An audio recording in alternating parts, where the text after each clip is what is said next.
معلوم ہے سورہ نحل کے اس سے پہلے والے رکوع میں اللہ تعالیٰ نے یہ بتایا کہ ہم نے مردوں ہی کو پیغمبر بنا کے بھیجا ہے۔ یہ جو اعتراض کرتے ہیں کہ فرشتہ کیوں نہیں آیا، تو بیہودہ اعتراض ہے۔ اہل علم سے پوچھو، اہل کتاب سے پوچھو، وہ بھی کہیں گے کہ جتنے پیغمبر آئے وہ انسان ہی آئے ہیں، وہ فرشتے نہیں آئے۔ پھر اللہ نے دوبارہ توحید کی مثال دی کہ اللہ کی طاقت اور قدرت کو دیکھو، کہ چیزوں کے سایوں کو دیکھو، چیزوں کو دیکھو، کائنات کے ذرے ذرے کو دیکھو، یہ تمام کی تمام چیزیں اللہ کے سامنے سربہ سجود ہیں، سب اللہ کے حکم کے آگے فرما بردار ہیں۔ جس کام میں اللہ نے لگا دیا لگے ہوئے ہیں، تو انسان کو بھی چاہیے کہ جس کام میں اللہ نے لگا دیا لگ جائے۔ اور یہ تمام کائنات کا اللہ کے حکم کے تابع ہونا، یہ خود اس کی علامت ہے کہ وہ اللہ ایک ہے۔ لہذا اس رکوع میں اللہ فرما رہے ہیں لا تتخذوا الہین اثنین، دو الہوں کو مت ٹھہراؤ، دو کو معبود مت بناؤ۔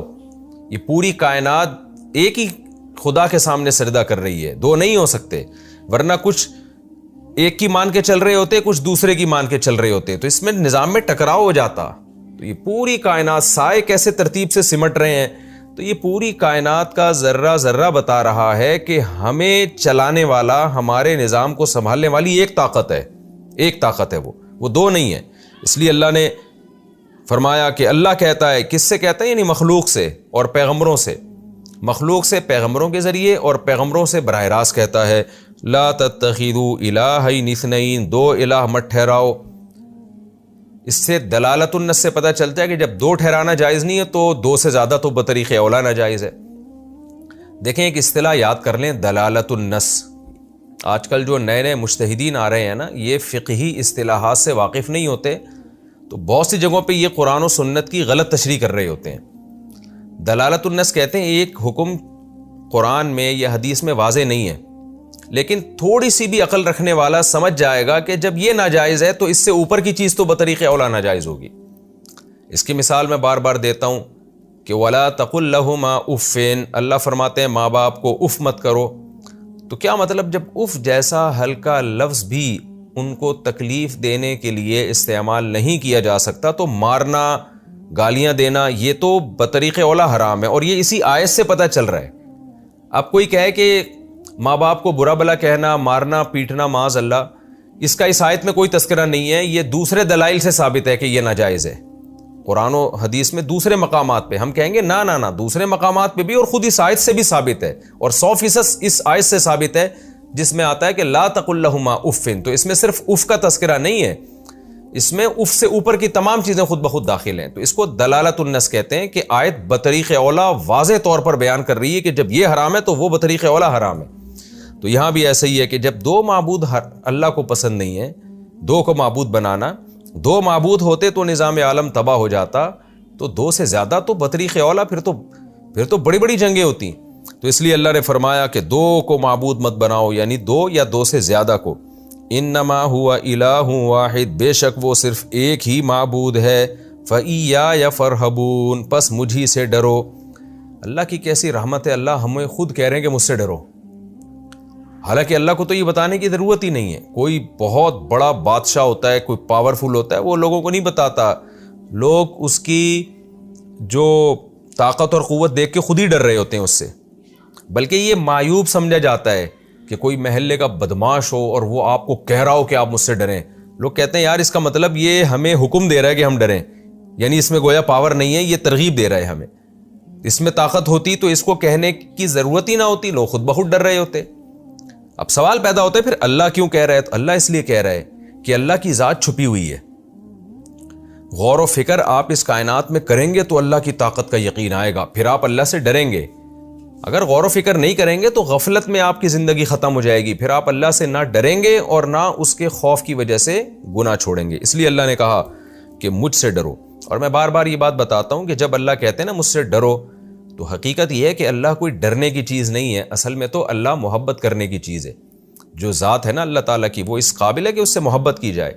ڈرنے کا علماء مطلب بیان کرتے ہیں، جہاں بھی اللہ کہہ رہا ہے مجھ سے ڈرو، تو مطلب یہ ہے کہ میری نافرمانی سے ڈرو، کیونکہ میں اصل تو انعام کرنے والا، اپنے بندوں سے محبت کرنے والا، ان پر عطائیں کرنے والا، گناہوں کو معاف کرنے والا ہوں۔ لیکن جب کوئی مجھے بار بار میری نافرمانی کرتا ہے، توبہ نہیں کرتا اور مجھے منانے کی کوشش نہیں کرتا، تو پھر میرا انتقام جوش میں آتا ہے۔ تو اس لیے ڈر کا پہلو بھی رکھو، اور صرف مجھے سے رکھو، میرے علاوہ کسی سے نہیں ڈرو۔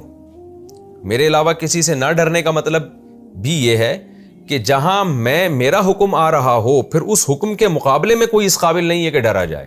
اس میں وہ طبعی خوف جو انسان کو جنگلی جانوروں سے، چوروں سے، ڈاکوؤں سے ہوتا ہے، وہ طبعی خوف اس میں داخل نہیں، وہ تو پیغمبروں کو بھی ہوا ہے۔ موسیٰ علیہ السلام نے جب دیکھا کہ لاٹھی سانپ بن گئی ہے تو آپ دوڑنے لگے خوف کی وجہ سے۔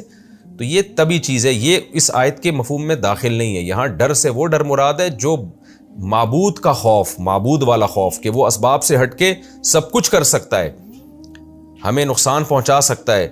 مثال کے طور پر دیکھیں، ایک آدمی میں پاور ہی نہیں ہے تو آپ اس سے ڈرتے بھی نہیں ہیں، لیکن وہ بندوق نکال لے گا تو آپ ڈرنا شروع ہو جائیں گے۔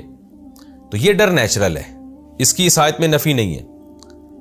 لیکن ایک آدمی کے پاس پاور نہیں ہے، مگر آپ یہ سمجھتے ہو کہ اسے مجھے قتل کرنے کے لیے بندوق نکالنے کی ضرورت نہیں ہے، کلمہ کن کی طاقت سے مجھے قتل کر سکتا ہے، تو پھر آپ جب اس سے ڈریں گے نا، تو یہ وہ ڈر ہے جو صرف معبود سے ڈرنا جائز ہے، معبود کے علاوہ سے جائز نہیں ہے، کیونکہ اللہ واحد وہ ذات ہے جو آپ کو نقصان پہنچانے کے لیے کسی سبب کی محتاج نہیں ہے۔ باقی جتنی مخلوق ہے وہ آپ کو نقصان پہنچانے کے لیے آلات کی اور اسباب کی محتاج ہے، لہذا ان کے پاس آپ کو نقصان پہنچانے کے آلات ہوں گے تو آپ ڈریں گے، نہیں ہوں گے تو آپ نہیں ڈریں گے۔ تبھی کمزور سے کوئی نہیں ڈرتا۔ لیکن اللہ تعالیٰ جب نقصان پہنچانے کا ارادہ کریں گے تو وہ کسی سبب کا محتاج نہیں ہے، وہ بیٹھے بیٹھے آپ کو موت دے دے، وہ بیٹھے بیٹھے آپ کو مصیبت میں ڈال دے، اور اس کے لیے نہ اس کو ہوائیں چلانے کی ضرورت، جیسے وہ ابراہیم علیہ السلام کو آگ میں بچا سکتا ہے تو ایسے ہی ایک شخص کو بغیر آگ کے جلا بھی سکتا ہے وہ۔ تو یہ والا جو خوف ہے کہ کسی بھی وقت کچھ بھی کر سکتا ہے، وہ یہ خوف صرف اور صرف اللہ سے رکھنے کا حکم ہے، خوب سمجھ لیں، کیونکہ ان آیتوں کا بھی لوگ غلط استعمال کرتے ہیں۔ جب ان سے کہا جائے کہ بھائی تم پہرے داری رکھو یا تم لاک کرو، اپنے مال کی حفاظت کرو اور کچھ چوکیدار رکھو، تو لوگ کہتے ہیں ہم صرف اللہ سے ڈرتے ہیں، کسی اور سے نہیں ڈرتے، اور اس طرح کی آیتیں پیش کرتے ہیں کہ نیک لوگ صرف اللہ ہی سے ڈرتے ہیں۔ تو وہ ڈر کا مفہوم الگ ہے جو یہاں بیان ہو رہا ہے، اور جو عام طور پہ ڈر کا مفہوم لیا جاتا ہے وہ الگ ہے۔ خوب اچھی طرح اس کو سمجھ لیں۔